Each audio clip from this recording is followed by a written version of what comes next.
Hello everyone, আসসালামু আলাইকুম। কেমন আছেন সবাই? আশা করছি সবাই ভালো আছেন। আমিও ভালো আছি, আলহামদুলিল্লাহ। আমি আহমেদ শাফি আবারও আপনাদের মাঝে চলে এসেছি নতুন আরও একটি ভ্লগ ভিডিও নিয়ে। আজকের ভিডিওতে থাকছে হালের ক্রেজ বর্তমানে সবচেয়ে বেশি আলোচিত হিনু একে 8J বাসে করে ঢাকা থেকে শ্যামনগর ভ্রমণের বিস্তারিত ইতিবৃত্ত। এটা ছিল আমার হিনু একে 8J বাসে করে প্রথম ভ্রমণ। প্রথম ভ্রমণ থেকেই আমি এই বাস সম্পর্কে যা যা জানতে পেরেছি তার সবকিছুই আজকের এই ভিডিওতে বিস্তারিত তুলে ধরার চেষ্টা করব। লাইক এই বাসের সাসপেনশন কেমন, এক্সেলারেশন কেমন, গতি কেমন, সর্বোচ্চ কত স্পিড পেয়েছি, সবকিছুই থাকবে এই ভিডিওতে। এরই পাশাপাশি মামুন এন্টারপ্রাইজের সার্ভিস কেমন পেয়েছি, ঢাকা থেকে শ্যামনগর পর্যন্ত যেতে কতক্ষণ টাইম লেগেছে, ঢাকা শ্যামনগর রুটের ভাড়া কত, এবং সর্বোপরি মামুন এন্টারপ্রাইজের লোকাল গ্যারেজ থেকে বানানো এই গাড়ির বডির কাজ কেমন হয়েছে তা সহ বিস্তারিত সবকিছু তুলে ধরার চেষ্টা করব আজকের এই ভিডিওতে ইনশাআল্লাহ। তো আর দেরি না করে চলুন মূল ভিডিওতে ফিরে যাওয়া যাক।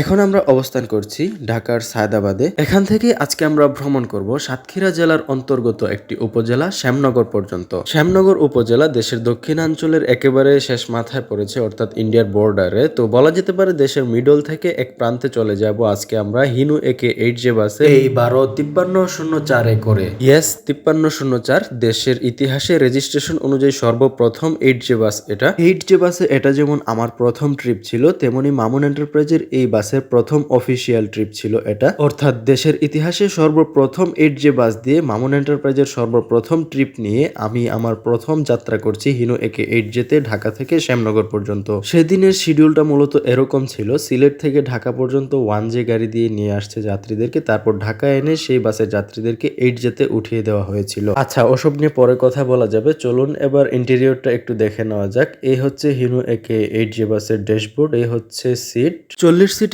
এই হিনু 8J বাসটিতে মামুনের অন্যান্য হিনু একে 1J সিটের তুলনায় সিটগুলো একটু বড় হয়েছে, অর্থাৎ অফিসিয়ালি এই সিটগুলো 1J সিটের চেয়ে 2 ইঞ্চি করে বড়। এছাড়া এই গাড়িতে লেগ স্পেসও 1J থেকে খানিকটা বেশি মনে হয়েছে আমার কাছে। যেহেতু মামুন এন্টারপ্রাইজের প্রথম অফিসিয়াল 8J ট্রিপ এটা, সো গাড়িটাকে খুব ভালোভাবে সাজানো হয়েছে, দেখতেই পাচ্ছেন। যেহেতু সিলেট থেকে ছেড়ে আসা হিনু একে 1J বাসের যাত্রীদেরকে এই গাড়িতে দেওয়া হচ্ছে, সো অনেকগুলো যাত্রী ইতিমধ্যে উঠে গিয়েছেন, যার কারণে আমি ইন্টেরিয়রটা তেমন একটা ভালোভাবে দেখাতে পারিনি। যাই হোক, নেক্সট টাইম যদি আবার কখনো ওটা হয় আমি অবশ্যই ভালোভাবে ইন্টেরিয়র দেখানোর চেষ্টা করব আপনাদেরকে। তো চলুন এবার একটু গাড়ির মিটারটা দেখে নেওয়া যাক। এই গাড়িতে সর্বোচ্চ স্পিড হচ্ছে 160। নন এসিতে বাংলাদেশে এর আগ পর্যন্ত শুধুমাত্র ইসুজু এমটিতে 160 টপ স্পিড ছিল, বাট এখন আর সেটা শুধুমাত্র ইসুজুতে থাকছে না। নন এসি বাসে ইসুজুর পাশাপাশি এখন হিনু একে 8J বাসেও থাকছে 160 টপ স্পিড। সে যাই হোক, আমরা সায়দাবাদ পৌর পাম্প থেকে রাত 12টা 50 আমাদের গন্তব্য শ্যামনগরের উদ্দেশ্যে যাত্রা শুরু করছি আল্লাহর নাম নিয়ে।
শুরুতে বেশ কিছু ইনফো আমি স্কিপ করে গিয়েছি, কারণ সবারই সাউন্ড শোনার একটা তাড়া ছিল, যে সাউন্ডটা শোনানোর জন্য আসলে বেশ কিছু ইনফো স্কিপ করতে বাধ্য হয়েছি। যাই হোক, ইতিমধ্যে আপনারা খানিকটা সাউন্ড শুনে ফেলেছেন, তো আশা করি আপনাদের কাছে ভালোই লেগেছে। অবশ্যই কমেন্টে জানাবেন যে কেমন লেগেছে। আমার কেমন লেগেছে সেটা আমি পরে বলছি, বাট তার আগে কিছু ইনফো দিয়ে নিই আপনাদেরকে। সেদিন আমার ভ্রমণের সূচনা ছিল মূলত শাস্তাগঞ্জ থেকে, যেহেতু এই গাড়িটা ঢাকা থেকে রওনা করেছে, সো আমার এই ব্লগটা ঢাকা থেকে শ্যামনগর পর্যন্ত। যেহেতু এই ব্লগ ব্লগটা 8G ভিত্তিক, শুধুমাত্র 8G এর ব্লগ, তাই আর কি। কিন্তু আমি মূলত আমার যাত্রা শুরু করেছি শায়েস্তাগঞ্জ থেকে। শায়েস্তাগঞ্জ থেকে শ্যামনগর পর্যন্ত আমার ভাড়া গুনতে হয়েছে 1200 টাকা। শায়েস্তাগঞ্জ থেকে হিনু 1J-তে করে, এতদিন যে 1J-টা চলতো সিলেট শ্যামনগর রোডে, সেই 1J-তে করে আমাদেরকে ঢাকা নিয়ে আসা হয়েছে। ঢাকা নিয়ে এসে তারপর এই 8J-তে তুলে দেওয়া হয়েছে। এই বাসে কেউ ঢাকা থেকে উঠতে পারবেন না। এই বাসে উঠতে হলে আপনাকে সিলেট, শায়েস্তাগঞ্জ কিংবা ভৈরব ওই সব অঞ্চল থেকে উঠতে হবে। তবে ঢাকা থেকে উঠতে পারবেন যদি রানিং এ সিট ফাঁকা থাকে, বাট অগ্রিম টিকিট কেটে ঢাকা থেকে কোনোভাবেই ওঠার সুযোগ নেই। আর যদি রানিং এ এই বাসে টিকিট পান বা সিট খালি থাকে,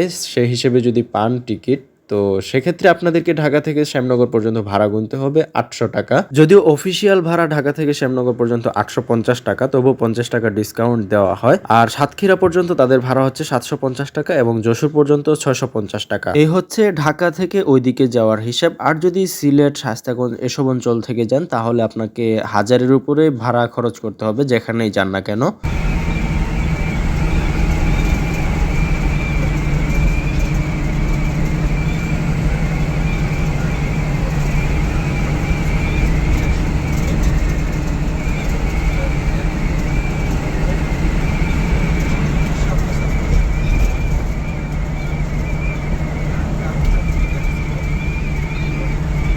এবারে আপনারা হয়তো একটা জিনিস খেয়াল করছেন যে শু শু শু শু করে একটা বাঁশির আওয়াজ করতেছে। এটা মূলত ইঞ্জিনের কোনো সাউন্ড নয় বা কোনো বাঁশির আওয়াজও নয়। এটাই হচ্ছে লোকাল গ্যারেজের কারিশমা। এখানে তারা বেশ কয়েক লাখ টাকা বাঁচিয়েছেন। সো এসব ঝুনঝুনি এবং বাঁশির আওয়াজ সহ আরো বেশ কিছু প্রবলেম আপনারা পুরো ভিডিওতেই পাবেন। আর এই যে বাঁশির আওয়াজটা, এটা হওয়ার কারণ হচ্ছে জানালা, ড্রাইভার সাহেবের জানালার গ্লাস ভালোভাবে ফিটিংস হয় নাই। জানালা যখন লাগিয়ে দেওয়া হয় তখন শু শু করে বাতাস ঢুকে, আর সেটার শব্দই ভিডিওতে হচ্ছে। যাই হোক, 12টা 50 মিনিটে সায়দাবাদ থেকে ছেড়ে এসে পুরোটা রাস্তাতেই জ্যাম খেয়ে খেয়ে আমরা ধলেশ্বরী টুল প্লাজা পর্যন্ত আসি। অলরেডি 1টা 50 মিনিট বেজে গেছে। আমাদের সামনে সারি সারি বাস রয়েছে।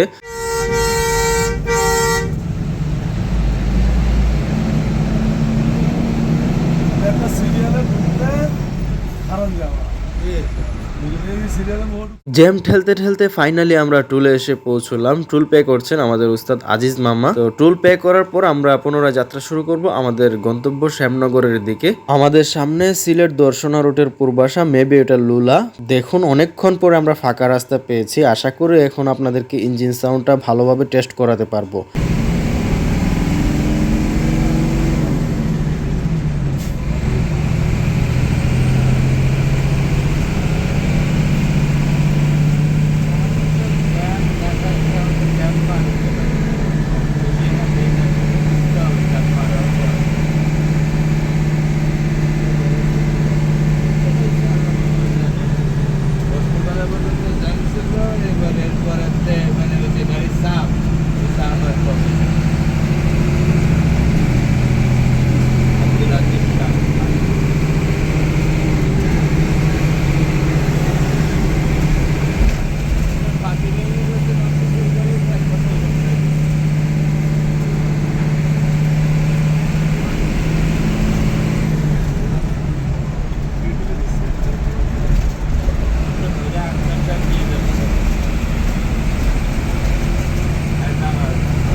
এই গাড়িতে দেশের অধিকাংশ মানুষ এখনো পর্যন্ত ট্যুর দেন নাই, বাট তারা জাস্ট মোবাইলে ভিডিও দেখেই মন্তব্য করে বসেন যে সাউন্ড খুবই বাজে লাগে ওনাদের কাছে, সাউন্ড নাকি ভালো লাগে না। বাট এই গাড়িতে ট্যুর দেওয়ার পর আপনি বুঝতে পারবেন যে এই গাড়ির সাউন্ড কত মধুর। আপনি জাপানি হিনু মানে হিনু 1J-র সাউন্ড পাবেন না, বাট এটার সাউন্ডও কিন্তু কম সুন্দর না। হিনু 1J-র সাউন্ড অনেকটা সাউন্ড হয়, জুড়ে হয়, বাট এটা অনেকটাই স্মুথনেস এত বেশি আপনি বুঝতে পারবেন না যে এটা নন এসি গাড়ি নাকি এসি গাড়ি। সো অনেক অনেকে রিকোয়েস্ট করছেন সামনে বসে, মাঝখানে বসে এবং পিছনে বসে আমি করব, ভিডিও করে যেন তাদেরকে দেখাই। তো সেজন্য আমি পিছনে আসলাম গ্যালারিতে আই মিন একদম লাস্টের সিটে বসে এটার সাউন্ড কেমন হয় এবং এটার সাসপেনশন কেমন পিছন থেকে সেটা আমি উপভোগ করার চেষ্টা করছি, আর আপনারা দেখুন ভিডিওতে।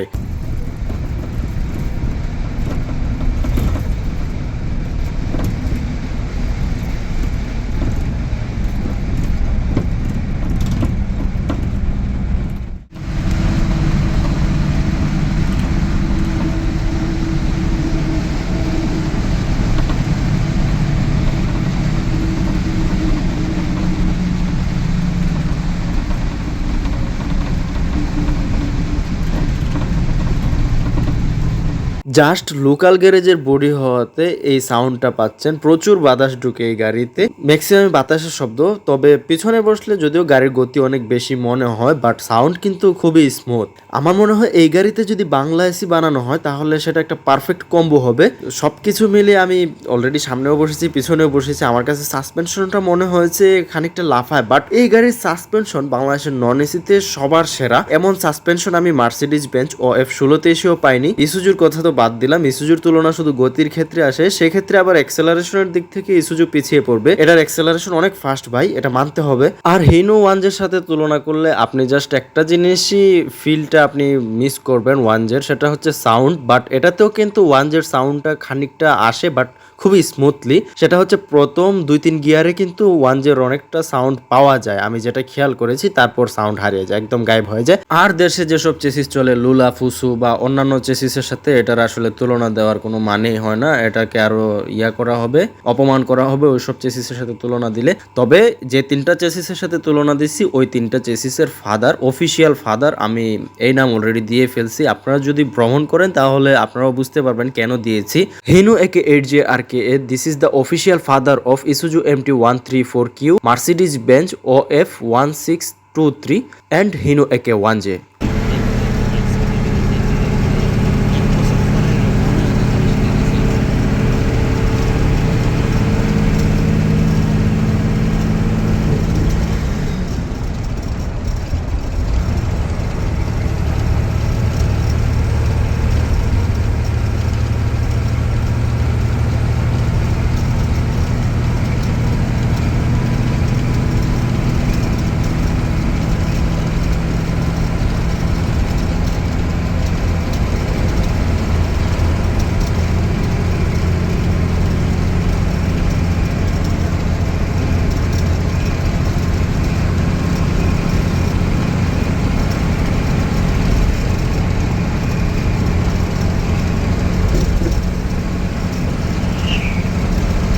তবে মামুনের এই বডি নিয়ে আমার যথেষ্ট কমপ্লেন রয়েছে। পদ্মা সেতুর মতো রাস্তায় আমরা ছুটে চলছি, গাড়ির ইঞ্জিনের কোনো শব্দ হচ্ছে না, বাট কিচিরমিচির শব্দ কিন্তু আপনারা ঠিকই পাচ্ছেন ভিডিওতে। পিছনে এই বডির সাউন্ডটা আরো বেশি হয়। বডির যে নিচের বক্সের সিট আছে, তারপর ভাঙ্গা রাস্তার তো অবস্থা খারাপ হয়ে যায় শুধুমাত্র বডির সাউন্ড, বাট ইঞ্জিনের সাউন্ড খুবই স্মুথ।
গাড়ির মিটারে খেয়াল করছেন কিনা, এবারে কিন্তু টপ 135 পর্যন্ত উঠেছে একদম স্মুথলি, এবং গ্রিন জোনে আরপিএম গ্রিন জোনে রেখে কিন্তু 135 উঠেছে। এবং এটাও হয়তো খেয়াল করেছেন যে 120 প্লাস 35 পর্যন্ত গাড়িটা কত স্মুথলি ছুটে চলছে এই রাস্তা দিয়ে, কোনো কিছুই কিন্তু টের পাওয়া যাচ্ছে না আমাদের, কিন্তু আমরা বুঝতেও পারি না যে এই গাড়িটা 135-এ চলতেছে নাকি 80-তে চলতেছে। 1J-তে 60-এ ধরে রাখলে যেরকম একটা ফিল পাওয়া যায়, মনে হয় যে গাড়ির তেমন একটা চলতেছে না, ঠিক তেমনি A2-তে বসে থাকলে গাড়ি 130-20 ওই স্পিডে চললো একই রকম লাগে। আমি জাস্ট বনেটে বসে আছি, যার কারণে আমি বলতে পারতেছি যে এই স্পিড এত বেশি। তবে যদি পিছনে বসেন তাইলে হয়তো স্পিডটা একটু বেশি মনে হতে পারে আপনার, তবে সাউন্ড খুবই কম। আর যে সাউন্ডটা পাচ্ছেন এবং সুরসুর শব্দ হচ্ছে বাসের মতো, এগুলো পুরোটাই হচ্ছে বডির কারিশমা, এগুলো নিয়ে আসলে আর কিছু বলার নেই। তবে ইঞ্জিন একেবারে জোস, আমার মতো পারফেক্ট একটা জিনিস এটা বাংলাদেশের জন্য।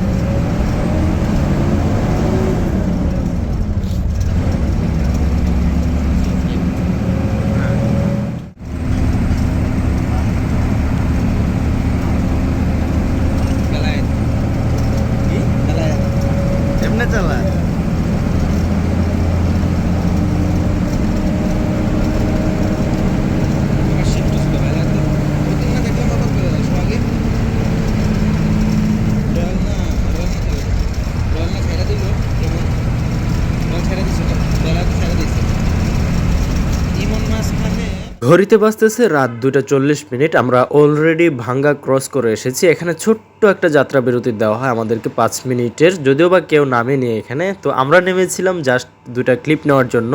এতক্ষণ এক্সপ্রেসওয়েতে মামুন এন্টারপ্রাইজের সর্বপ্রথম হিনু একে 8J বাসে ভ্রমণ করার এক্সপিরিয়েন্স হলো। এবার প্রথমবারের মতো সিঙ্গেল লেনে 8G নিয়ে ঢুকছি আমরা, তো আপনারাও দেখতে থাকুন, আশা করছি অনেক উপভোগ করতে পারবেন।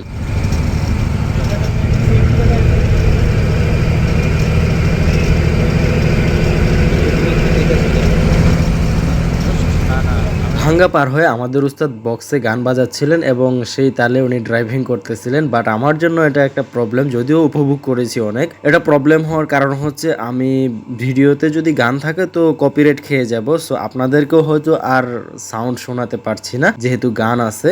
এখন সাউন্ড ছাড়াই বাকি পথটুকু যেতে হবে, অবশ্য পুরো পথ গান বাজান না, একটু পরে আবার বন্ধ করে দিয়েছিলেন উনি। সামনে একটা গ্রিন লাইনের বাস দেখা যাচ্ছে, অবশ্য আমরা আরো বেশ কিছু বাস সামনে পেয়েছি, বাট সেগুলো আমি ক্লিপ রাখিনি, ভিডিও করিনি। গ্রিন লাইনের এই গাড়িটা আমার এক্স টুরমেট ছিল যখন ঢাকা সিলেট রোডে চলাচল করতো তখন, গাড়ি নাম্বার 154105। গাড়িটার পিছনের অবস্থা খুব একটা ভালো না, বেহাল দশা দেখাই যাচ্ছে। আমি আসলে কথা বলতেছি জাস্ট আপনাদেরকে সাপোর্ট দেওয়ার জন্য। অনেকে আবার কমেন্ট করেন আমি নাকি বেশি বক বক করি, আসলে এখানে গান চলতেছিল তো গাড়িতে, তো এখানে যদি আমি সাউন্ড সহ দেই তাহলে কিন্তু আমি কপিরাইট খাবো। সো কপিরাইট খাওয়া থেকে বাঁচতে মিউট করে দেওয়া দরকার ছিল, বাট আমি মিউট করে দিচ্ছি না, আমি কথা বলছি আপনাদেরকে সাপোর্ট দেওয়ার জন্য। আপনারা দেখতে থাকুন আর আমার কথা শুনতে থাকুন, যাদের ভালো লাগবে তারা কমেন্ট করবেন, আর যাদের বকবক শুনতে ভালো লাগবে না এই জায়গাটুকু স্কিপ করে সামনে চলে যেতে পারেন। ভাঙ্গা ক্রস করে আরেকটু সামনে এসে আমরা এখানে ভাগ হয়ে যাব। গ্রিন লাইন চলে যাচ্ছে তার গন্তব্য খুলনার দিকে, আর আমরা চলে যাচ্ছি আমাদের গন্তব্য যশোর হয়ে সাতক্ষীরা শ্যামনগরের দিকে। তো এতক্ষণ পর্যন্ত আমি ভ্রমণ করেছি, আমার আসলে ইচ্ছা ছিল না যে শ্যামনগর যাব, আমার ইচ্ছা ছিল যে সাতক্ষীরা নেমে যাব, কারণ 1J-তে এত দূর ভ্রমণ করা ভাই আমার পক্ষে কোনোভাবেই পসিবল না। একে তো N2-তে ভাঙ্গা রাস্তা, ধুলাবালু ওগুলো খেয়ে এসে তারপর আবার যশোর, সাতক্ষীরা, তারপর আবার শ্যামনগর। আপনারা জানেন যে শ্যামনগরের রাস্তাও খুবই বাজে, তো সবকিছু মিলে আমার শ্যামনগর যাওয়ার কোনো প্ল্যান ছিল না, ইচ্ছেও ছিল না। আমি ভেবেছিলাম যে সাতক্ষীরা অথবা যশোর নেমে যাব, বাট এই হিনু একে 8J গাড়িটার সাসপেনশন এতটা জোস, আমার একটুও ক্লান্ত লাগেনি এখনো পর্যন্ত। মাঝে মধ্যে আমি RM2-র মতো দোলনীয় অনুভব করছি হালকা পাতলা, তো যাই হোক আমার কাছে একটুও ক্লান্ত লাগেনি সাতক্ষীরা পর্যন্ত। সো আমি শ্যামনগর যেতেই পারি। সো এই আর কি অবস্থা, গাড়িটার টানও ভালো, সাসপেনশনও ভালো, অ্যাক্সেলারেশনও অনেক ফাস্ট, সবকিছু মিলে দারুণ একটা কম্বো এই চেসিস আমার কাছে মনে হয়েছে। সামনে শ্যামলী SP ওরফে ভাঙ্গারির একটা স্লিপার দেখা যাচ্ছে, মেবি এটা স্ক্যানিয়া, আমি শিওর জানি না। তো এখনো পর্যন্ত আমাদের উস্তাদ গান বাজাচ্ছেন, তো তাই আমি এখনো পর্যন্ত অরিজিনাল সাউন্ড শোনাতে পারছি না। শ্যামলী SP-কে ওভারটেক করার পর উনি গান অফ করেন এবং তারপর আমার কথাও শেষ হচ্ছে, আমিও এখন আপনাদেরকে আবারও সাউন্ড শোনানো শুরু করছি।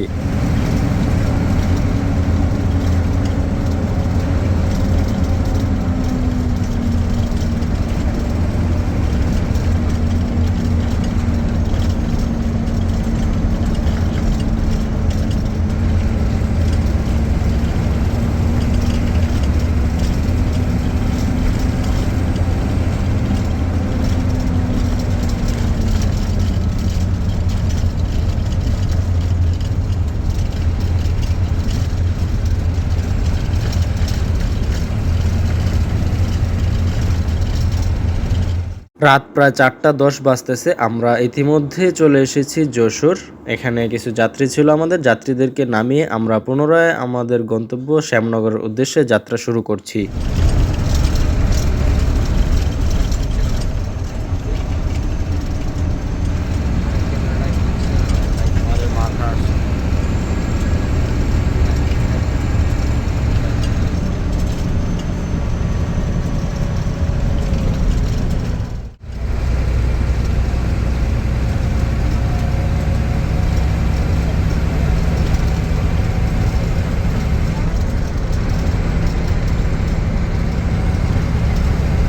যশোর পার হয়ে আমরা মনিরামপুর, কেশবপুর, চুকনগর দিয়ে তারপর হচ্ছে সাতক্ষীরা যাব। দেন সাতক্ষীরা পার হয়ে কালীগঞ্জ হয়ে শ্যামনগর পর্যন্ত যাব। এই হচ্ছে এই গাড়ির রুট। অনেকেই সিলেট শ্যামনগরের মামুনের রুট সম্পর্কে জানতে চান, তাই আমি এটা উল্লেখ করে দিলাম। আবার যখন শ্যামনগর থেকে সিলেট যাবেন তখন কিন্তু এই গাড়ি মৌলভীবাজার ঘুরবে না। আবার সিলেট থেকে শ্যামনগর আসার সময় কিন্তু মৌলভীবাজার হয়ে যাবে না, এটা ডিরেক্ট আসে এদিকে, এই রাস্তাটুকু ঘুরে যায়, চুকনগর হয়ে ঘুরে যায়।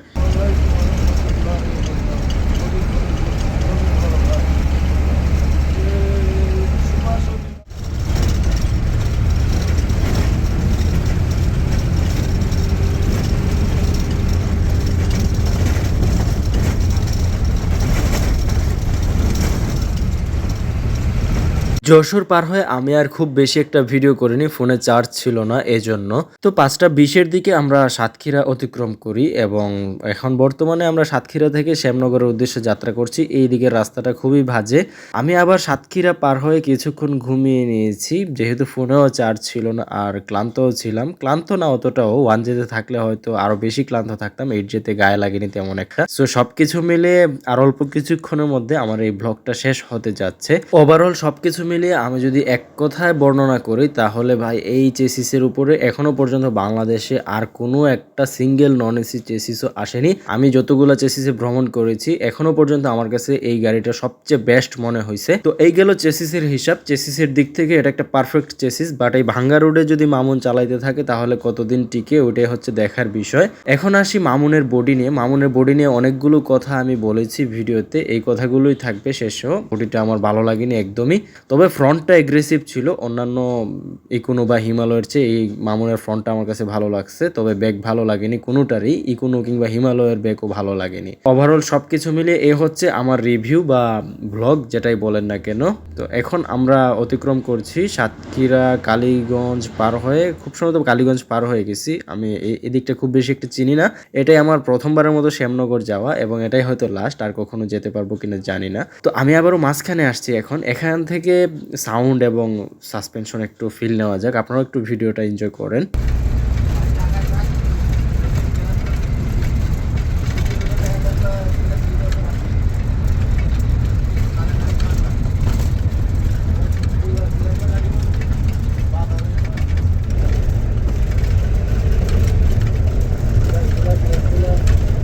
যারা যারা সামনে পিছে মাঝখানে সবখানে বসার রিভিউ দেখতে চেয়েছিলেন তারা আশা করি ভিডিওটাতে পেয়েছেন সবকিছুই। আমরা অলমোস্ট শ্যামনগর চলে এসেছি, আর অল্প কিছুক্ষণের মধ্যে আমরা নেমে যাব। রাত 12:50 ঢাকা থেকে ছেড়ে সকাল 7:05 আমরা শ্যামনগর নামি। অলমোস্ট আমাদের টাইম লেগেছে 6 ঘন্টা 15 মিনিট। এছাড়া মামুন এন্টারপ্রাইজের সার্ভিস এদিন যথেষ্ট ভালো ছিল, সুপারভাইজার সাহেবের বিহেভিয়ারও যথেষ্ট ভালো ছিল। একটা পুকও নেয় নাই 5টা সিট খালি থাকা সত্ত্বেও। তাছাড়া ড্রাইভার সাহেবের ড্রাইভিংও ভালো লেগেছে। সবকিছু মিলে আলহামদুলিল্লাহ বেশ ভালো একটি জার্নি হয়েছে। তো আজ এখানে শেষ করছি। সবাই ভালো থাকবেন, সুস্থ থাকবেন। আবার দেখা হবে নতুন কোনো ভিডিওতে। ধন্যবাদ সবাইকে। আল্লাহ হাফেজ।